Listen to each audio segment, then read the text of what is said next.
दिसंबर 2019 में ही देश की संसद से पारित सीएए को अब पूरे देश में लागू कर दिया गया है। लेकिन सवाल है कि सीएए के लागू होने से भारत के आम आदमी पर क्या असर होगा। क्या सीएए की वजह से भारत के किसी हिंदू को किसी तरह की सुविधा मिल जाएगी? क्या सीएए की वजह से भारत के किसी भी मुस्लिम को किसी तरह का कोई खतरा है? तो आखिर सीएए में ऐसा क्या है जिसकी वजह से मुस्लिम इसका विरोध कर रहे हैं? और क्या ये विरोध सीएए का नहीं एनआरसी का है, जिसे लागू करने के लिए ही सीएए को लाया गया है?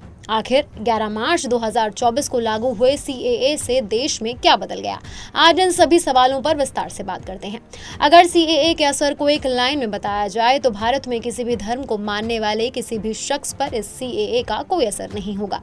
भारत के हिंदू हों, चाहे मुसलमान, सिख हों, चाहे ईसाई, पारसी, जैन, बौद्ध या फिर कोई और धर्म के लोग, उनका इस सीएए से कोई लेना देना नहीं है और उनके रोजमर्रा के जीवन पर इसका कोई असर नहीं होगा। तो सवाल है कि आखिर असर किस पर होगा? यह असर होगा अपने मुल्क के पड़ोसी देशों पाकिस्तान, बांग्लादेश और अफगानिस्तान से आए उन शरणार्थियों पर जो 31 दिसंबर 2014 से पहले भारत आए थे।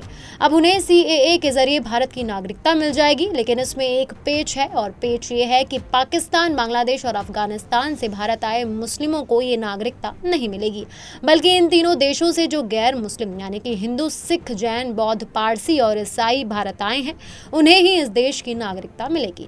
तो मतलब साफ है कि सीएए का असर ना मुझ पर होगा ना आप पर होगा, क्योंकि हम और आप और हमारे पूर्वज सदियों से इस देश में ही रहते आए हैं और हम यहीं के नागरिक हैं।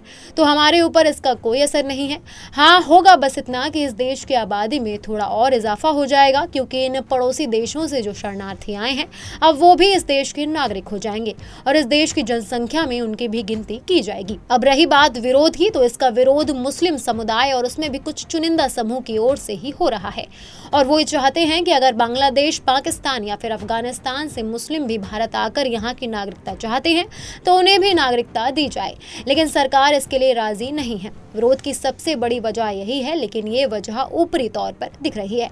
असली वजह कुछ और है और वो वजह है एनआरसी यानी कि नेशनल रजिस्टर ऑफ सिटीजन्स, जो अभी लागू नहीं हुआ है। विपक्षी दलों के साथ कुछ मुस्लिमों का मानना है कि सीएए एनआरसी लागू करने का पहला चरण है, यानी कि सीएए आ गया तो एनआरसी भी आएगा ही आएगा। एनआरसी से पहले आएगा एनपीआर यानी कि नेशनल पॉपुलेशन रजिस्टर। ये सरकार का एक दस्तावेज है जिसमें देश के सभी लोगों का नाम शामिल होता है।